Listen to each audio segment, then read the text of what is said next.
My name is Martha Edura Dorman DeVault. I was born October 14th, 1940. I was born in Prairie Grove at the Elizabeth Hospital. Dr. Frank Regal delivered me. You have my permission to reuse these interviews for the Farmington Oral History Project. Thank you. Tell me again about your family when you were a child. Who were your parents?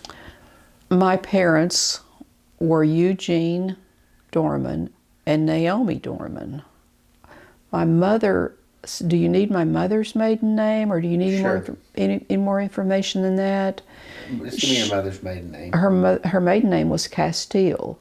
She was a full-blooded Swede, and when her grandparents moved to Iowa from Sweden, there were so many Carlsons and Johnsons and Swansons, and that the grandparents changed their name to Castile so the mail wouldn't get mixed up in Iowa. Tell me the names of your siblings. Going from oldest to youngest: Miriam, Harlan, Betty Jo, Priscilla, Wanda Sue, Darlene, Herbert, David, and myself. Wait a minute, I left somebody out. I'm going to have to start again. See, now this is, well, no, that's right, because I make 9. That's right, excuse me.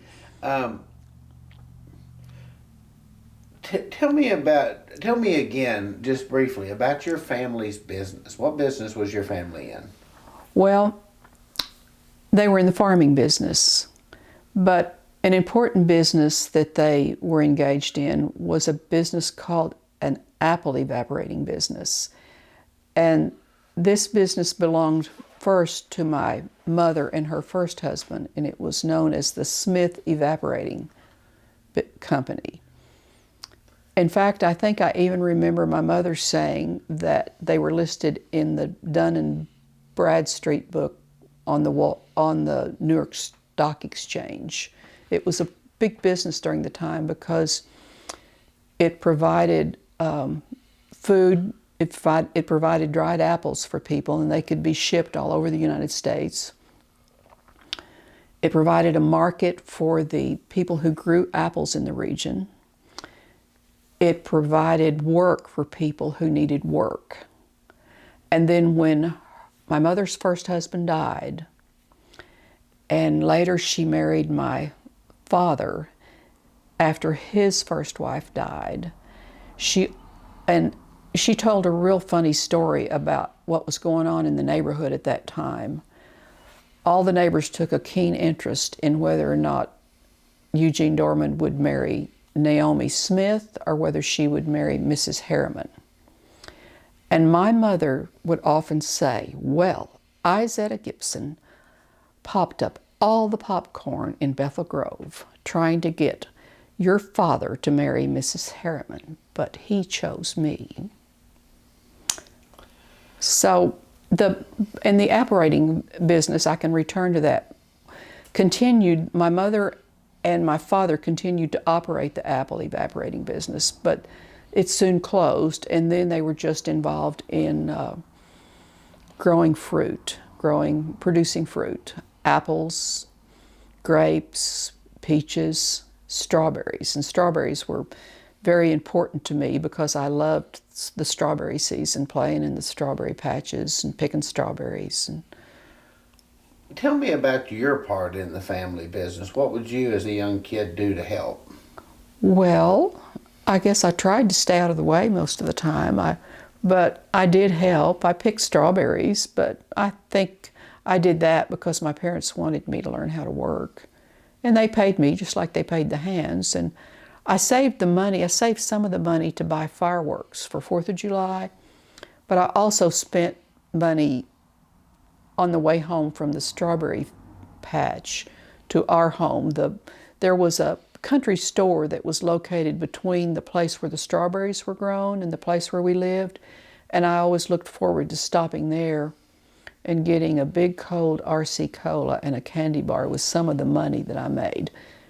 So I also helped, cut grapes, and I helped paste labels on the lids of the grape baskets that my father sold his grapes in. He sold table grapes.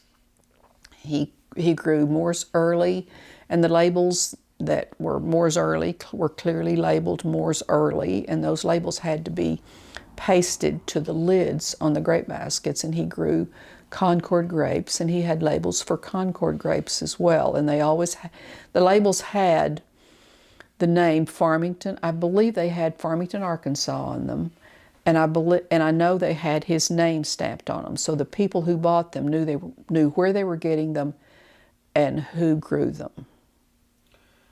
Tell me, besides working around the farm and helping on the family business, what other jobs would you have done as a young lady to make money? Well, as far as making money, I can remember one time Mother and Daddy let me have the side shed of the barn to bottle feed a calf when I was in junior high. And that's when those big, long skirts, what were they called?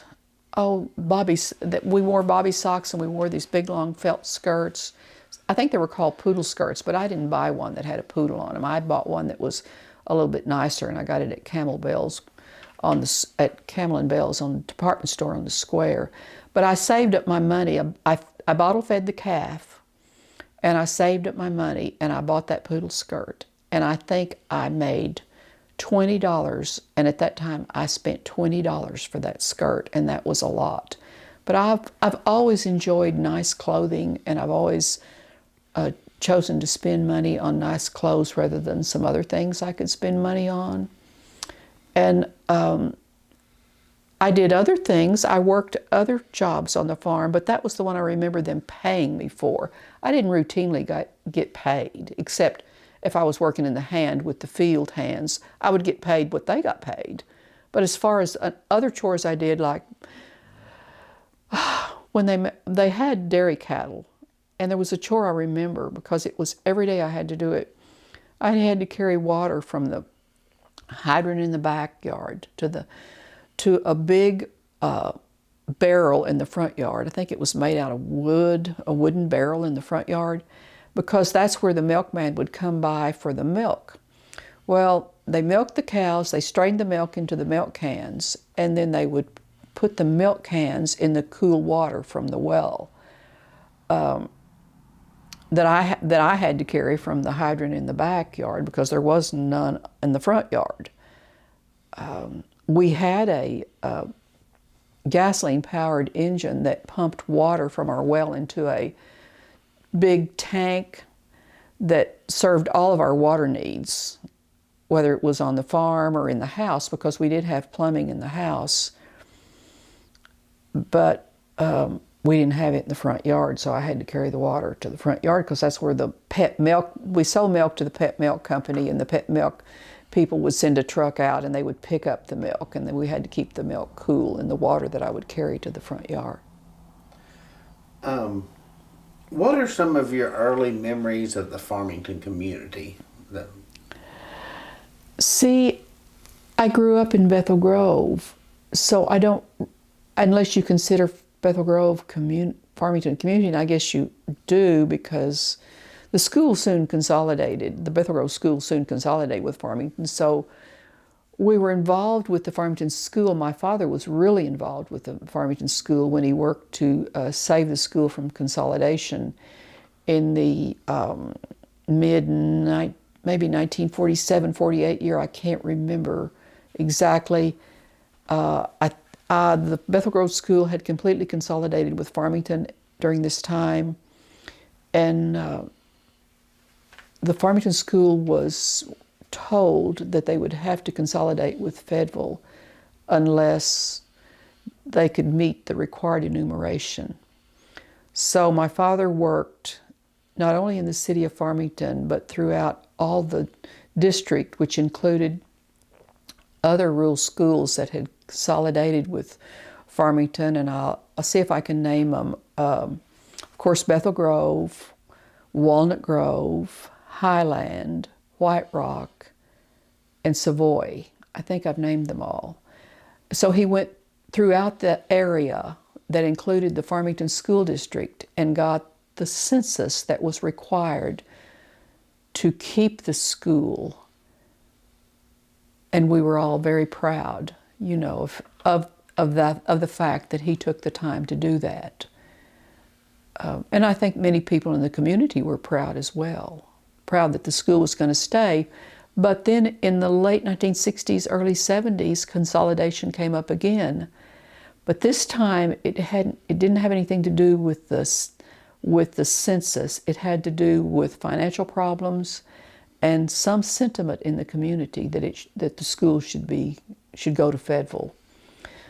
But again, there were members in the community as well as my family that felt that the financial problems could be solved and that the school should remain. And again, it did remain. We worked through it as a community. So now when I graduated from school in 1958, there were 7 in the graduating class. And last year, Farmington Schools, 1946-47, 2017, I get my centuries mixed up.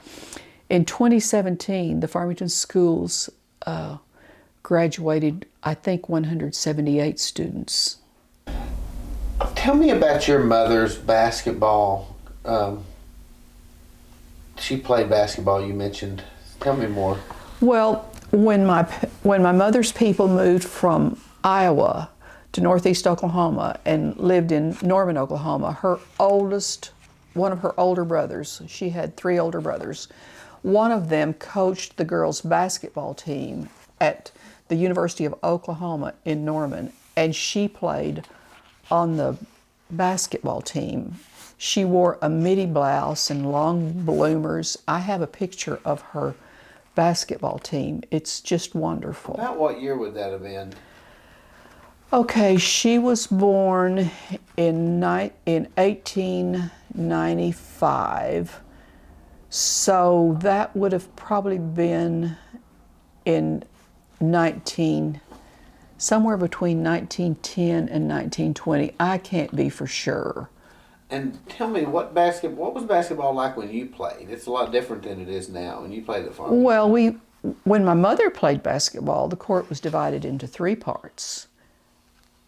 Yes, but when I played basketball, the girls' court was divided into two parts, and we could only dribble twice. So I think, there was maybe the thought that girls weren't physically able to dribble more than twice. But I think if you go see the Ladybacks play at the University of Arkansas, you would understand that they can dribble and dribble and dribble. What do you remember about the stores that were there in town? I remember White's grocery store, and that Barn White owned that store, and he had served as mayor of Farmington, I think, for some time. I think I'm right about that. And then there was the McNeil's grocery store, and my mother used to say that Mrs. McNeil that owned the grocery store had a milliner's shop in the back of that store and would sell hats. That's what she used to say about that store. And then there was the Giles grocery store later on the corner of 170 and 62 Highway that went through Farmington. And I can remember my father stopped in there one time and talked to Mr. Giles. And Mr. Giles said to my father, well, Mr. Dorman, whatever happened to all the old people? And he said, Mr. Giles, we are the old people.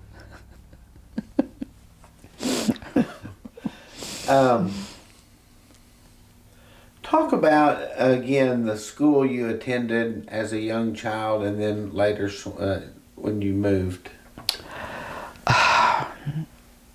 I began school when I was 5 years old, and I would turn 6 then in October. And I I loved school. I loved my friends. I can remember, one thing I remember about the Bethel Grove School is that the water, we pumped water from a well in the back of the school, and I remember it was exciting when it came my turn to get to pump the water into the bucket and bring the bucket of water into the schoolhouse. And we began to learn about health and drinking after each other. And I remember that dipper in the water bucket. I was thinking, am I going to get germs if I drink out of that dipper and everybody else is drinking out of that dipper? You know, we all shared the same dipper. And my teacher was Lena Bell Beckett.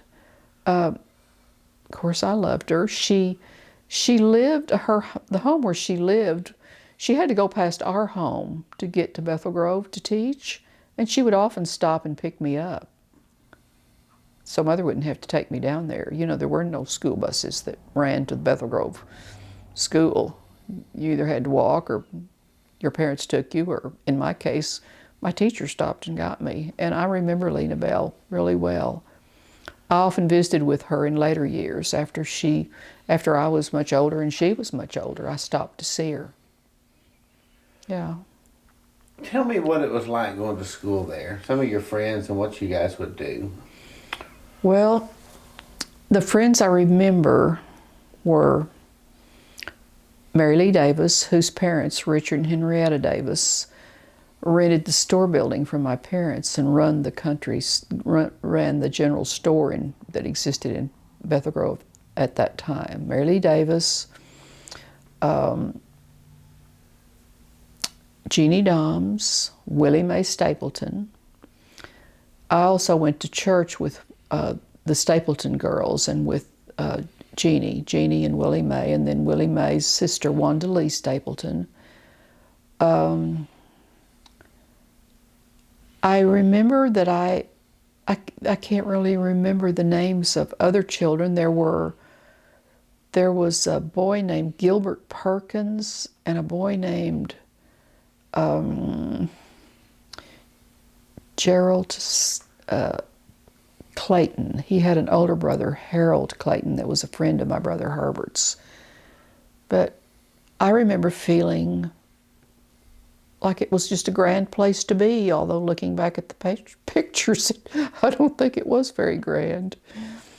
Tell me about the move to Farmington, what that was like, going to a bigger school a little further away. Oh, it was fine. I just thought that was grand too. You know, I just loved school when I was a young kid. I remember that it was that year that the school, when the school consolidation issue came up, and my father worked to complete the census to keep the school. That was him. And I remember in third grade I was chosen as we had a Halloween carnival, and we always had a king and queen of the Halloween carnival, and I was chosen in third grade to be a candidate for the queen. And I was still trying to get things figured out at that time in my life, and I remember asking my mother, well, how do you get to be the queen? I'm just the candidate. And she'd say, well, you get votes. I said, you get votes? How do you get votes? Well, it's a penny a vote. See, they did that to raise money for the school. They had that event to raise money. And I still couldn't figure out why people would pay for votes. It just didn't add up to me. But I don't think I was the queen of the carnival that year, but I did get to be a candidate. And I can remember that my mother were still heavily involved in producing apples, and they would store apples in a cold storage plant we called it the locker, cold storage plant, because we had a locker there where we would take meats to be frozen, but they also just had cold storage, like refrigerated storage, and Daddy would store baskets of apples for us to eat on all winter in the cold storage at the cold storage plant on West Street in Fayetteville. And for my birthday, they had checked with my teacher, Mrs. Perry, Marcella Perry. if they could bring a basket of apples and share them with my third grade class, and I was really proud when they walked in that back door of that old schoolroom over there at the school. That part of the school's been tore down, but with the apples. So I remember my teachers. I just loved school. I didn't have any problems. You showed me some pictures earlier of when you were in middle school or maybe 8th or ninth grade. Who were some of your friends back then, and what would y'all do? Oh my goodness. My friends were Nell Williams, who lived over on Highway 16 West, Carolyn Sue, I want to say McDonald, that's her married name. Carolyn Sue, oh my word. There was a whole big bunch of those kids. Carolyn Sue, I can't remember her last name. That's terrible. Carolyn Sue, and then there was Dolores Mays. There was Mary Lee Davis. She was my friend in first grade, still my friend. And we played basketball. We had, parents would sponsor parties.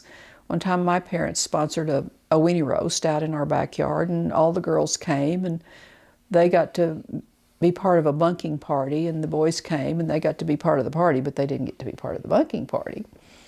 Then there were hay rides. We had hay rides, and just... Speaking of those kind of things, when you were a young kid growing up in Bethel Grove and Farmington area, what did you do for fun?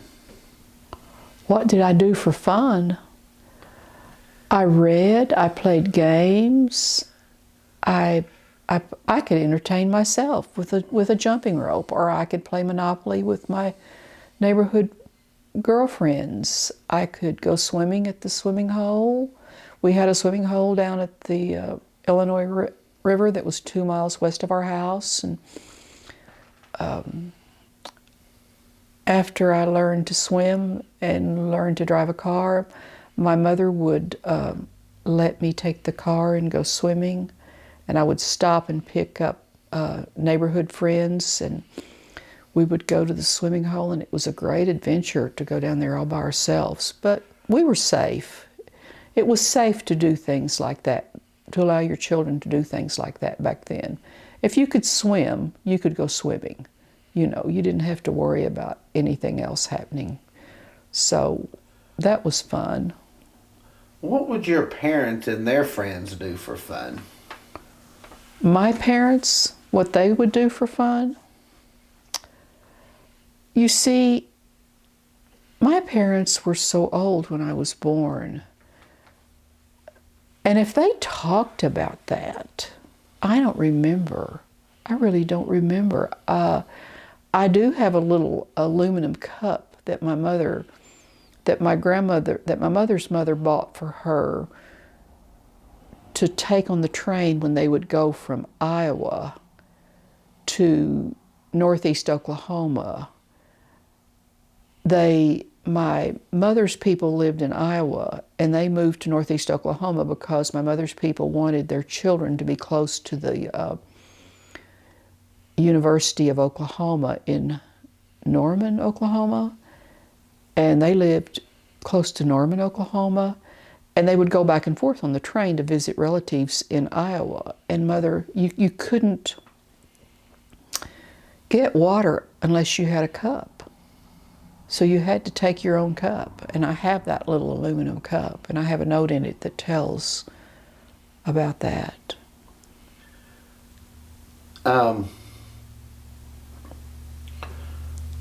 What do you remember about Stark's Nursery? I don't remember I do have some information about Stark's Nursery in a piece that my sister Wanda Sue Allen wrote about Clara Broyles.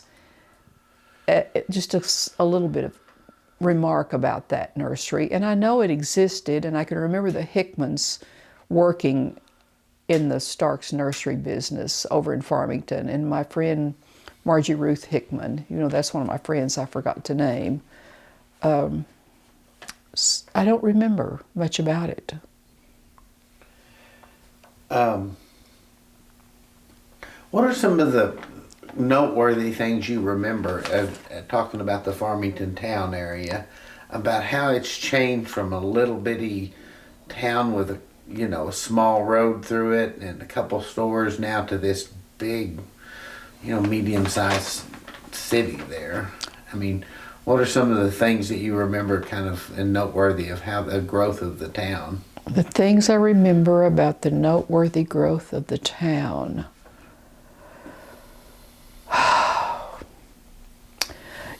I don't think that was something I really thought about.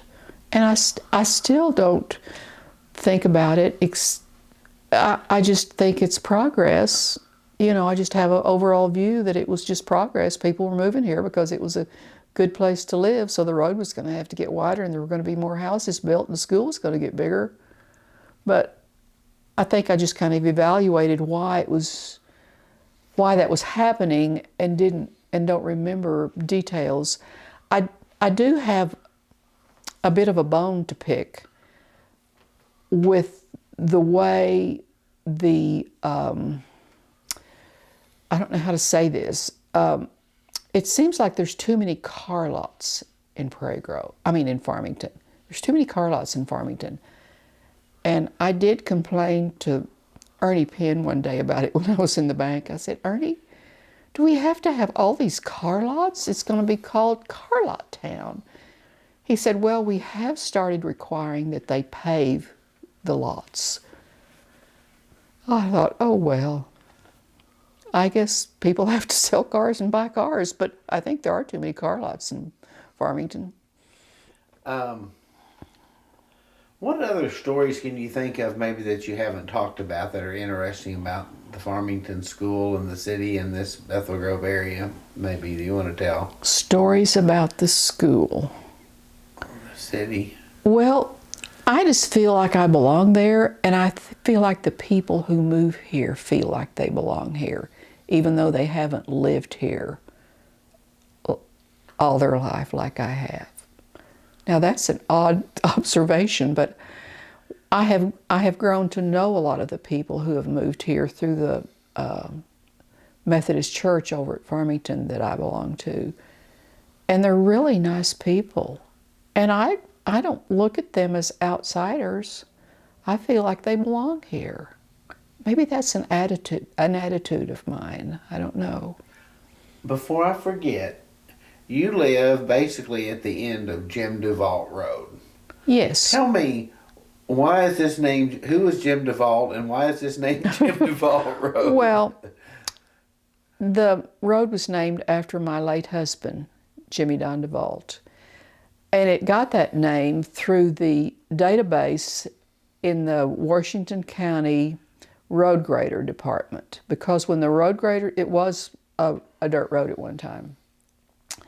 When the road graders went out, they just named the dirt roads by the name of the person who had lived there the longest, who they knew everybody would recognize. So Jim DeVault had lived at the end of this road forever, the people who were grading the road thought, although he hadn't. He didn't move here till he married me. And that's how these roads got their name. The Buddy Elkins Road, the same thing. It was named the Buddy Elkins Road, who Buddy Elkins happens to be my late brother-in-law. He married my sister Darlene. And then the Wesley Stevens Road was named after my son-in-law. Again, that used to be part of the rural system, the rural in Farmington. So it came from the database in the Washington County Road Grading Department is where it came from. And a lot of them came that way. Now, I don't like it that they named the blacktop down here that runs in front of where my girlhood home was, Bethel Blacktop. I mean, who wants to live on Bethel Blacktop? They could have done something better than that, but that's what they did. Did Jim also work for the county? No, his brother, Bill DeVault, worked for the county. That's right. Yeah. Okay. If somebody who had never been to the Farmington area, or in this case, Bethel Grove, Farmington area, asked you and said, "Hey, what's this area like?" What would you tell them? I'd say it's real nice. There's got people are friendly. I don't feel like they're snobbish. I think there's a strong middle class in this community. I don't think the people in this community feel like there's an upper crust and a lower crust, and then nobody fits in the middle. You're either in the upper crust or the lower crust. I think there's a strong middle class in this community, and I think it possesses very healthy values that are accepting, that say it's okay if others come and they are welcome, values that we live by, values of honesty.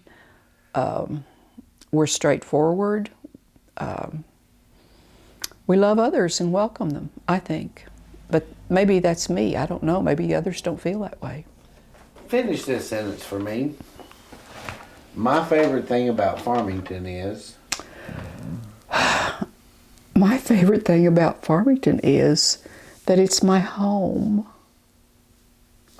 I live on the north half of the 40 acres on which I was born. I don't know how to live anywhere else. I love the sunsets, I love the horizons, I love the people here. The people here are my friends. The men who are in their 50s, approaching 60s, went to school with my oldest daughter. And they live in this community, and if I need them, they come running.